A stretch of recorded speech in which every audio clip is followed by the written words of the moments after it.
Trains with guns, just the thing bored engineers would pride themselves in thinking of. Imagine a railway behemoth, clad in iron, plowing through the battlefield with the thunderous roar of engines and the chug-chug rhythm of wheels on tracks. This isn't a figment of fantasy, but a slice of history. We're talking about armored trains, the steel leviathans that once ruled the rails of warfare. Why, you ask? Would anyone be dumb enough to build one of those? In this video, I'll explain why they were first conceived, and also why they quickly fell out of use. Let's begin our journey with the first armored trains. The year was 1861, the American Civil War was well underway, and a new weapon was about to make its debut on the battlefield. Baldwin Locomotive Works, in a stroke of ingenuity, fortified a steam locomotive with iron plates and armed it with artillery. Thus, the first armored train, the General, was born. By harnessing the power of the locomotive, the Union had effectively mobilized their firepower, creating a moving fortress capable of rapid deployment.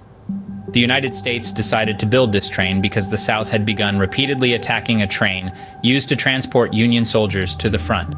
Specifically, the Philadelphia, Wilmington, and Baltimore Railroad was coming under attack. Confederate snipers were attacking men who tried to repair the transport trains. The somewhat brilliant solution was to put armor on the train and mount a 24-pounder howitzer on the train. The innovative idea functioned somewhat well, but eventually enemy artillery rendered the idea worthless. However, the General wasn't the only one of its kind. Across the pond, during the Franco-Prussian War of 1870, the French also developed their version of an armored train. The French design was more advanced, featuring revolving turrets and a more streamlined design. The armored train was quickly proving itself as a formidable force on the battlefield. During the Second Boer War, Winston Churchill was traveling on an armored train when he was ambushed, and the armored train was partially derailed. Churchill remarked afterwards in a book that nothing looks more formidable and impressive than an armored train, but nothing is in fact more vulnerable and helpless. All someone had to do was blow up the tracks and the armored train would turn into a metal box in possibly hostile territory. A counter-argument can be made to this, which is that a few meters of tracks are fairly easily repaired if the train is carrying the supplies to do it. Moving on, let's delve into the various roles armored trains played in combat. Primarily, they served as mobile artillery platforms, harnessing the speed and mobility of the railways to deliver devastating firepower. With their heavy armor, they could withstand enemy fire while simultaneously dishing out their own. However, their role wasn't just limited to direct combat. Armored trains were also instrumental in performing reconnaissance missions, transporting troops, and even serving as mobile command centers. During World War I, the Russian army utilized armored trains extensively, deploying them on the Eastern Front for swift troop transportation and support. Another group that used armored trains to somewhat surprising success was the Italians. They tracked as many as 12 armored trains to protect their coasts from attacks by the Austrian and German naval forces. Austro-Hungarian amphibious attacks were successfully countered by these track-following beasts, and the Italians manning them. The Italians crewing the steel beasts were members of the Italian Navy, as the idea of highly mobile large guns was still connected to the seas. Another plus during WW1 was that practically everything that needed to be moved quickly needed to be moved by train, especially artillery, as horses still vastly outnumbered other forms of transport. Yet, like most weapons of war, armored trains had their heyday and then slowly fell into decline. Poland during World War II had more than a dozen trains in their train divisions. Hold up, can I just say how simultaneously awesome and dumb that sounds? Train divisions, you can't make this stuff up. Anyways, Poland had over a dozen armored trains, and they deployed them to defend their coast during the German attack in 1939. These railway riders used guns from the Polish Navy. Most of them were destroyed or abandoned in days and didn't save Poland from German attacks. However, trains numbers 53 and 54 helped the Poles win the Battle of Mokra and defend Silesia from German advances. In specific use cases, they were useful and could turn the tide of battle. They actually shot down a few Luftwaffe planes, and these events surprised strategists who thought the days of these trains were nearly over. Still, time was not on the armored train's side.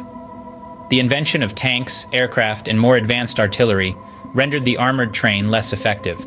Their reliance on railway tracks made them predictable and vulnerable to air attacks and sabotage. In some ways, one could say that the shortcomings of the armored train led to the development of the modern tank. Trains weren't maneuverable enough, so tanks removed the fixed track. Trains were too large a target, so a vehicle big enough for 3 to 5 men was created as it would be a smaller target. As an example of how similar the roles of tanks and armored trains were, we can look at the Soviet BP-43 class of armored trains. These vehicles utilized T-34 medium tank turrets on each of the 6 armored cars in the train. Thus, armored trains were essentially multiple tank platforms combined with each other with the ability to transport equipment. Still, the advantages of individual armor pieces far outweighed these benefits. The advent of motorized vehicles offered more flexibility and mobility, making them a preferable choice for modern warfare.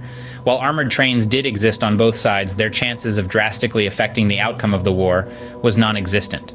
Both the Axis and the Allies chose to focus on tanks, be they highly mobile or lumbering and heavy. In both cases, railroads played an ancillary role in transporting armor that could then be deployed to the battlefield. This strategy quickly became much more practical, and it was employed by the Germans to great extent until the Allies bombed their infrastructure to pieces. Thus, the armored train, once a symbol of power and innovation, gradually faded into the books of history. Still, I think I would be remiss if I did not mention a recent addition to this history. During the Cold War, the US and the USSR both started developing railway-based intercontinental ballistic missiles. I know. Trains with nukes on them? I know.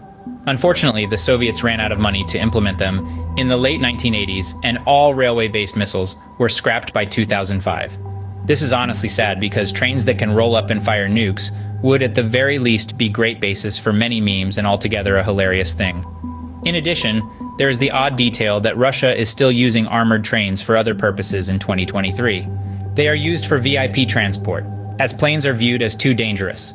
They are also used for general troop transport, reconnaissance, and operations in the Russo-Ukrainian War. When a country starts using armored trains for their military in the 21st century, you know they are running out of something. Reflecting on the significance of armored trains, it's clear they played a crucial role in shaping the course of warfare.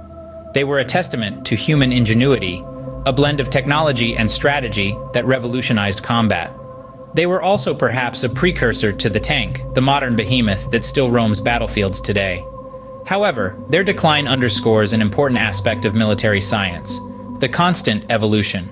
As the face of conflict changes, so too do the tools of war. Today, the armored trains may be gone, but their legacy remains etched in history, a reminder of a time when ironclad leviathans roamed the battlefield, leaving behind a trail of smoke and the echo of their thunderous roars.